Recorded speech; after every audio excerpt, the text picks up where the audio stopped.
बात अंता उपचुनाव की करते हैं। काउंटडाउन शुरू हो चुका है चुनाव का और बड़ी खबर यह है कि नाम वापसी के बाद अब अंता में 15 प्रत्याशी बचे हैं। आखिरी दिन यानी कि आज 5 प्रत्याशियों ने नाम वापस ले लिया है। बीजेपी से मोरपाल सुमन और कांग्रेस से प्रमोद झनभाया है, जबकि राइट टू रिकॉल पार्टी से योगेश कुमार शर्मा है और साथ ही परिवर्तन पार्टी ऑफ इंडिया से राजपाल सिंह शेखावत है। बाकी जो 11 प्रत्याशी बचे वो निर्दलीय चुनावी मैदान में ताल ठोक रहे हैं और आज प्रत्याशियों के लिए चुनाव चिन्ह भी जारी कर दिए गए हैं। तो महत्वपूर्ण दिन है आज आखिरी दिन था नामांकन वापस लेने का और ऐसे में 21 नामांकन हुए। जब चेकिंग हुई तो 20 बचे और उसमें से आज 5 ने जब वापस ले लिया तो कुल मिलाकर नाम वापसी के बाद अंता में 15 प्रत्याशी बचे हैं। बीजेपी से मोरपाल सुमन और कांग्रेस से प्रमोद झनभाया की बड़ी टक्कर है। इसके साथ साथ 2 और पार्टी हैं। राइट टू रिकॉल पार्टी से योगेश कुमार शर्मा मैदान में है, जबकि परिवर्तन पार्टी ऑफ इंडिया से राजपाल सिंह शेखावत हैं। बाकी जो 11 बचे वो निर्दलीय ताल ठोक रहे हैं। अंता के रण में आज नामांकन वापस लेने के आखिरी दिन के बाद स्थिति अब साफ हो गई है। आज दोपहर 3 बजे तक इंतजार किया गया। जो प्रत्याशी अपना नाम वापस लेना चाहते थे, 3 बजे बाद आरओ ने जो नाम बचे हुए हैं उनकी घोषणा कर दी है। कुल जो है 20 प्रत्याशी मैदान में थे, जिनमें से 5 प्रत्याशियों ने आज अपनी नाम वापसी कर ली है। नाम वापसी करने वालों में रामपाल मेघवाल, जो भाजपा से नाराज होकर विधायक थे पहले और भाजपा से नाराज होकर उन्होंने निर्दलीय फॉर्म भरा था। साथ ही संतोष सुमन, जो माली समाज का चेहरा था, वो भी कहीं ना कहीं बीजेपी से जुड़ी हुई थी। उसके अलावा सुनीता मीणा, जो नरेश मीणा की पत्नी थी और डमी कैंडिडेट के तौर पर उन्होंने फॉर्म भरा था। उसके अलावा अभयदास जांगीड़ और नरोत्तम पारिक, इन 5 ने जो है नामांकन वापस ले लिया। उसके बाद अब जो है मैदान में कुल 15 प्रत्याशी बचे हैं, जिनमें मोरपाल सुमन भाजपा से, प्रमोद झनभाया कांग्रेस से, Yogesh Kumar Sharma right to recall, Rajpal Singh Shekhawat Parivartan party of India, उसके अलावा 11 जो है अन्य प्रत्याशी जो हैं वो मैदान में है। तो जाहिर सी बात है अब स्थिति साफ हो चुकी है। 15 प्रत्याशी मैदान में हैं। अब देखना होगा 11 नवंबर को मतदान होना है। ऐसे में क्या कुछ जो है जोर शोर ये प्रचार पकड़ता है और पाला किसकी ओर जाता है? प्रमुख पार्टियों के बीच ही ये मुकाबला रहता है या फिर कोई निर्दलीय बाजी मारता है? विपिन तिवारी, न्यूज़ 18 राजस्थान, 12। तो 12 के अंता विधानसभा उपचुनाव में बीजेपी और कांग्रेस और निर्दलीय प्रत्याशी नरेश मीणा के बीच त्रिकोणीय मुकाबला देखने को मिल रहा है। लेकिन नामांकन वापसी के बाद आखिरी दिन बीजेपी के लिए थोड़ी राह आसान होती नजर आ रही है। बीजेपी के बागी पूर्व विधायक रामपाल मेघवाल और संतोष सुमन ने अपना नामांकन वापस ले लिया है। बीजेपी प्रत्याशी मोरपाल का समर्थन किया है, साथ ही मोरपाल को जिताने के लिए अपील भी की है।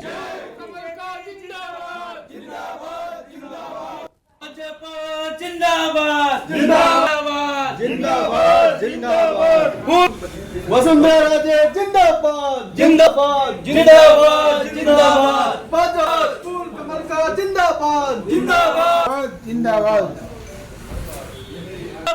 जिंदाबाद जिंदाबाद। बड़े परिवार में छोटी बातें होती है, कुछ नाराजगी रहती है, पर बाकी उसका समाधान हो जाए तो जो गिला शिकवा है वो दूर हो जाता है। और मैंने नाराज़गी जाहिर की, माननीय तो पार्टी के पदाधिकारियों ने, अब अपने प्रदेश अध्यक्ष जी ने, माननीय मुख्यमंत्री जी वसुंधरा जी ने और सभी ने मतलब उस पर गौर करके मुझे आदेश दिया कि नहीं आप बैठ जाओ। मैं बीजेपी पार्टी से हूँ, मैं उनको समर्थन देती हूँ और मोरपाल जी सुमन के साथ हूँ। मैं बीजेपी पार्टी के, मेरी आगे सेवा भावना है, मैं सेवा दूंगी। हाँ, मैं बीजेपी के साथ हूँ, काम करूँगी। हाँ, इन्होंने संपर्क करा मेरे से, बात करी तो सांसद जी के उन्होंने बात करी तो मैं उनके समर्थन में आई। उन्होंने कहा बीजेपी से, मैंने कहा है मैं शुरू से तैयार हूँ इसके लिए। तो भारतीय जनता पार्टी रिकॉर्ड मतों से जीतने वाली है, ये मैं आपको मीडिया के माध्यम से बताना चाहता हूँ। बीजेपी की वोटों की बाढ़ आने वाली है और कोई भी हमारे आसपास कोई भी नहीं फटकेगा। हम रिकॉर्ड मतों से भारतीय जनता पार्टी आगे बढ़ने वाली है। हमारा सबसे बड़ा मुद्दा है विकास, जो महारानी साहब वसुंधरा जी के समय हुआ, भजनलाल जी के समय हुआ और सेंटर गवर्नमेंट जो है मोदी जी की, उसने जो विकास काम करवाए हैं उससे प्रभावित होकर सब जगह भारी बहुमत से बीजेपी आगे बढ़ रही है। खबरों चलिए बात मुख्यमंत्री के दौरे की करते हैं। दरअसल सीएम भजनलाल शर्मा दिल्ली के दौरे पर हैं, जहां उन्होंने सबसे पहले प्रधानमंत्री आवास पर पीएम मोदी से मुलाकात की है। करीब 1 घंटे सीएम ने प्रधानमंत्री मोदी से प्रदेश की विकास योजनाओं समेत कई मुद्दों को लेकर चर्चा की। सूत्रों से मिली जानकारी के मुताबिक सीएम ने पीएम मोदी को प्रवासी राजस्थान दिवस को लेकर न्योता दिया। इसके बाद वो जोधपुर हाउस लौट आए। अब सीएम भजनलाल बीजेपी अध्यक्ष जेपी नड्डा से मुलाकात कर सकते हैं।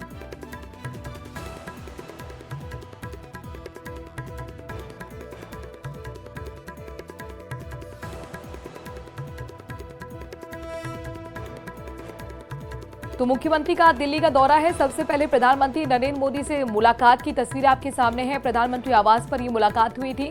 1 घंटे सीएम ने प्रधानमंत्री मोदी से प्रदेश के तमाम योजनाओं को लेकर कई मुद्दों को लेकर चर्चा की है। ये 1 घंटे तक चर्चा हुई है और सूत्र हमारे जानकारी दे रहे हैं कि सीएम ने पीएम मोदी को प्रवासी राजस्थान दिवस को लेकर भी न्योता दिया है। राजस्थान के मुख्यमंत्री भजनलाल शर्मा और प्रधानमंत्री नरेंद्र मोदी की लगभग 1 घंटे की मुलाकात चली।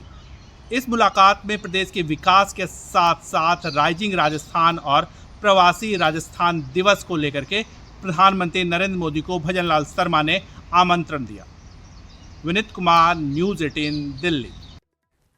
इधर जयपुर में आरसीए एडहॉक कमेटी में खींचतान लगातार जारी। आरसीए के 4 सदस्य अकादमी भवन पहुंचे और जब आरसीए के ईमेल भेजने के मामले में एफआईआर दर्ज हुई, आरसीए सदस्यों ने कहा कि पूरे मामले की एफआईआर दर्ज करवाई जाएगी।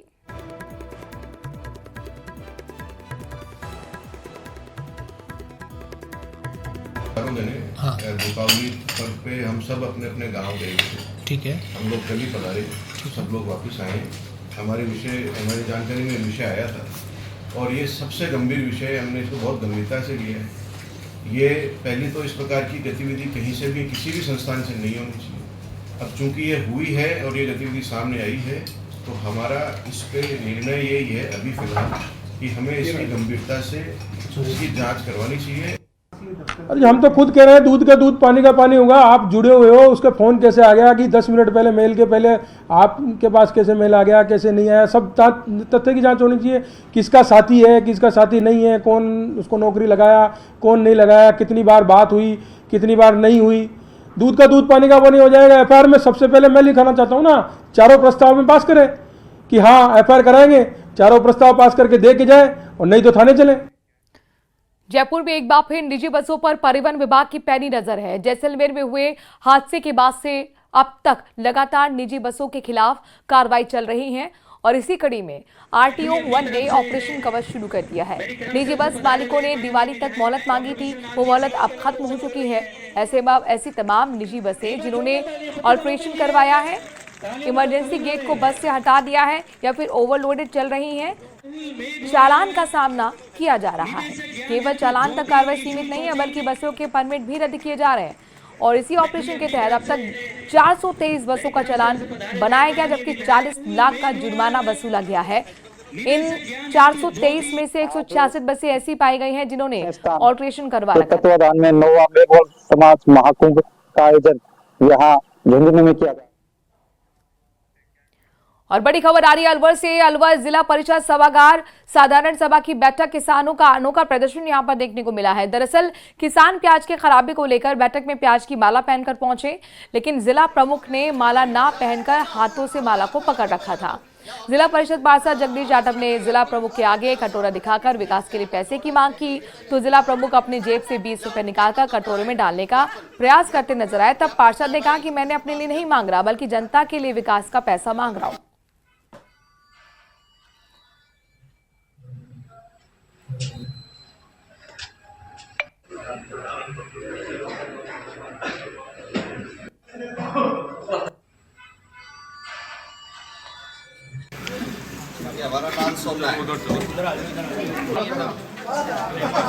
इसकी माला गले में डाले, देखिए किस तरीके से पहुंचे हैं। और ये दूसरी तस्वीर जब कटोरा लेकर ये विरोध दर्ज कराया गया है। उनका कहना है कि जनता के विकास के लिए कटोरा लेकर हम पहुंचे हैं ताकि हमें भीख मिल पाए। प्याज की खराब फसल हुई, जिसको लेकर इस तरीके का अनोखा प्रदर्शन देखने को मिला है। प्याज की माला पहनकर एक किसान सभा में पहुंचा। सर ये 15 किलो की माला है, ये हमारा लाल सोना है जिसको रेड गोल्ड बोलते हैं। किसान का सबसे अति उत्तम सोना है और किसान की अर्थव्यवस्था भी इसी पे डिपेंड है। हमारे क्षेत्र में अलवर जिले में, चाहे खैरतल जिला हो, चाहे अलवर जिला हो, कोटपुतली हो, उसमें प्याज की पैदावार तो बहुत शानदार हुई है, लेकिन रेट 2, 2.5, 3, 4 रुपए है। किसान को प्रति बीघा लगभग 25 से 30 हजार रुपए का नुकसान हो रहा है। उसका मैसेज देने के लिए कि हम किसान कौम के बेटे हैं, हम इसके लिए लड़ाई लड़ेंगे, हमने केंद्रीय मंत्री जी भूपेंद्र जी के नाम विज्ञापन आदरणीय प्रमुख साहब के द्वारा भेजा है। शादी के अंतर्राष्ट्रीय पुष्कर मेले में सुरक्षा के साथ ही प्रशासन व्यवस्थाओं में भी कई बदलाव किए गए हैं। 60 अतिरिक्त बसों की व्यवस्था भी इस मेले में की गई है, जो रोजाना अलग अलग चक्कर पुष्कर से अजमेर तक लाएगी। इसके साथ ही अलग अलग राज्यों और जिलों के लिए भी बसें शुरू की गई हैं। अजमेर बाबा के मुख्य प्रबंधक रवि शर्मा ने बताया कि अतिरिक्त बसों के रूट को लेकर प्रशासन से चर्चा की जा रही है। 30 नवंबर से धार्मिक मेले की शुरुआत होगी और इसके लिए 28 नवंबर से अतिरिक्त बसें संचालित की जाएंगी। अजमेर आगाह डिपो के पास 140 बसें मौजूद हैं, जिन्हें पुष्कर मेले की जरूरत पड़ने पर लगाया जाएगा।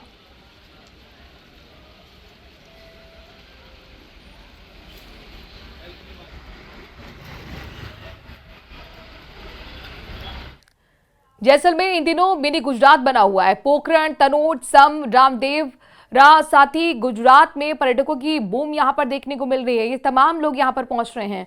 पोखरण के बालागढ़ दुर्ग में पर्यटकों की भीड़ जमा हो गई है। पर्यटन स्थलों पर गुजराती पर्यटकों की सबसे ज्यादा संख्या देखने को मिल रही है, तो वहीं पुराने कलात्मक हवेलियां और किले सहित पर्यटन स्थलों को निहार कर अपने मोबाइल में भी फोटो कैद करते हुए नजर आ रहे हैं। हर कोई जैसलमेर के पर्यटन स्थल, खान पान और व्यवस्थाओं की तारीफ करते दिख रहा है।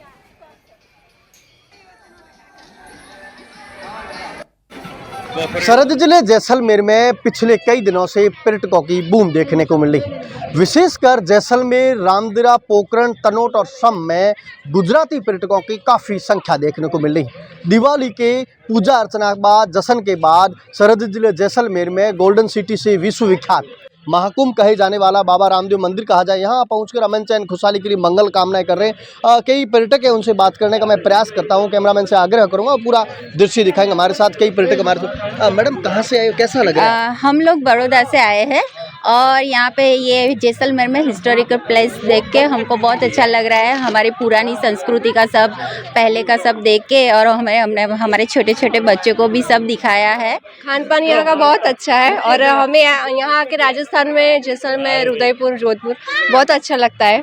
हमारी जो हिस्टोरिक प्लेस है वो देख के हमें बहुत अच्छा लगा। बहुत अच्छी जगह है, मतलब ये सब लोकेशन, ये सब चीज़ें जो हम रजवाड़ी चीज़ें देखते हैं वो हमें सूरत में देखने को मिलती है, पर इतनी अच्छी नहीं। बहुत अच्छा, हमारा काठियावाड़ जैसा ही यहाँ सब भी लोग ऐसा ही है।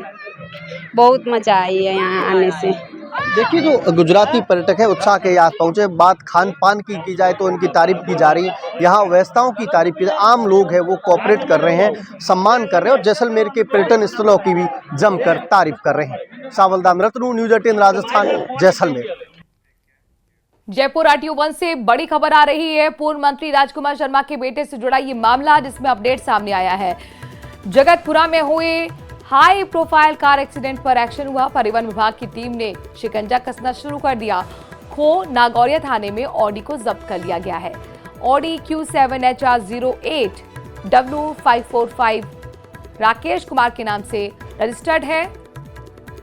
लंबे समय से गाड़ी जयपुर में संचालित थी। लगभग 4 लाख का CF विभाग का बकाया भी है।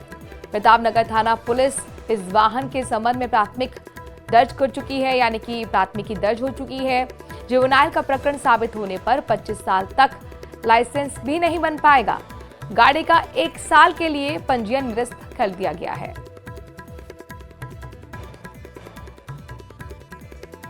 तो कुल मिलाकर RTO 1 राजेंद्र सिंह शेखावत के निर्देश में ये बड़ी कार्रवाई हुई है। ओडी कार को जब्त कर लिया गया है। COD के साथ एक्सीडेंट हुआ था।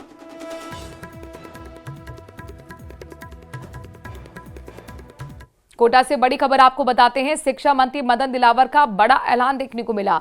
कहा कि अब प्रदेश के सभी स्कूलों में एक ही जैसी यूनिफॉर्म होगी। निजी और सरकारी स्कूलों में एक ही जैसी यूनिफॉर्म होगी। अब यूनिफॉर्म का टाई हिस्सा नहीं होगा। इसके साथ ही शिक्षा मंत्री दिलावर ने कहा है कि अब स्कूलों का नया सत्र 1 अप्रैल से होगा। तो वहीं शिक्षा मंत्री के एक और बड़े ऐलान, स्कूली शिक्षा, संस्कृत शिक्षा और पंचायत राज विभाग के सभी कार्यालय राष्ट्रगान से शुरू होंगे तो राष्ट्रगीत से बंद होंगे। कार्यालय में सभी कर्मचारी को राष्ट्रगान और राष्ट्रगीत में उपस्थित रहना अनिवार्य होगा।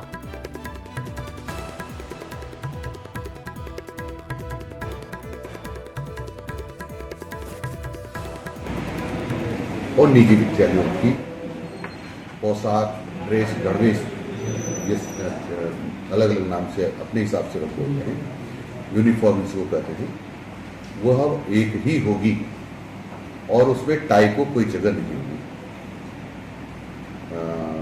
जैसे शर्ट है, नेकर, पैंट जो भी होता है, जूते, वो सब एक जैसे होंगे सरकारी और गैर सरकारी में।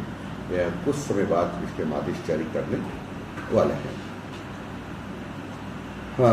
हमने शिक्षा विभाग ने तय किया है कि हिमांशु हमारे संवाददाता इस खबर पर ज्यादा जानकारी के साथ जुड़ गए। हिमांशु, कई बड़े ऐलान, कौन कौन से प्रमुख ऐलान यहाँ पर शिक्षा मंत्री की तरफ से किए गए हैं? देखिए, मुख्य तौर पर सबसे बड़े ऐलान के तौर पर देखा जा सकता है जो निजी और सरकारी स्कूलों में यूनिफॉर्म अब एक जैसा होगा, यानी कि प्रदेश के सभी सरकारी और निजी जो स्कूल हैं उनमें ड्रेस एक जैसा होगा, यूनिफॉर्म एक जैसा होगा। और सबसे बड़ी बात है कि यूनिफॉर्म में अब यूनिफॉर्म का हिस्सा टाई नहीं होगी। ये मुख्य ऐलान शिक्षा मंत्री मदन दिलावर की तरफ से किया गया है। बकायदा एक इस बात पर भी शिक्षा मंत्री ने अंदेशा जताया कि आने वाले समय में जिसको लेकर के काम चल रहा है, स्कूल का जो स्टाफ है उनका ड्रेस कोड भी सरकारी स्कूल और निजी स्कूल के जो तमाम शिक्षक हैं उनका ड्रेस कोड भी एक ही रहने वाला है। महत्वपूर्ण ऐलान एक ये भी किया गया है कि स्कूल का जो शिक्षा सत्र है वो अब जुलाई में शुरू ना होकर के 1 अप्रैल से शुरू होगा। इसके साथ एक बेहद महत्वपूर्ण ऐलान किया गया है कि अब स्कूल शिक्षा, संस्कृत शिक्षा और पंचायत राज विभाग के जो सभी सरकारी कार्यालय हैं वो राष्ट्रगान से शुरू होंगे और कार्यालय जब बंद होंगे तो राष्ट्रगीत के साथ में बंद होंगे। और इस दौरान सभी कार्यालय के सभी सरकारी कर्मचारियों को राष्ट्रगान और राष्ट्रगीत में उपस्थित रहना अनिवार्य होगा।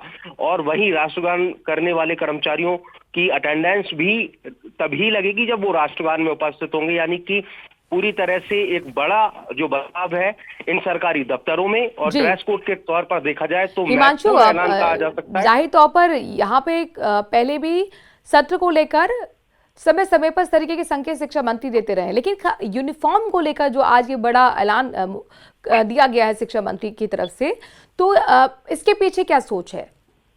देखिए, लंबे समय से इसको लेकर के तैयारी चल रही थी। शिक्षा मंत्री ने इसको लेकर के पहले भी न्यूज़ 18 राजस्थान से बात करते हुए अंदेशा जताया था और आखिरकार आज प्रेस कॉन्फ्रेंस करते हुए ऐलान कर दिया है। लेकिन आपको बता दें कि इसके पीछे स्पष्ट मंशा यही है कि अक्सर बड़े पैमाने पर कंप्लेंट्स आती थी, शिकायतें आती थी कि ड्रेस के नाम पर जो निजी स्कूल्स हैं उनकी एक बड़ी लूट जो है वो सामने आती है। लेकिन ऐसे तो कम से कम उस लूट पर अब पाबंदी लग पाएगी। शुक्रिया हिमांशु, तमाम जानकारी विस्तार से हम तक पहुंचाने के लिए।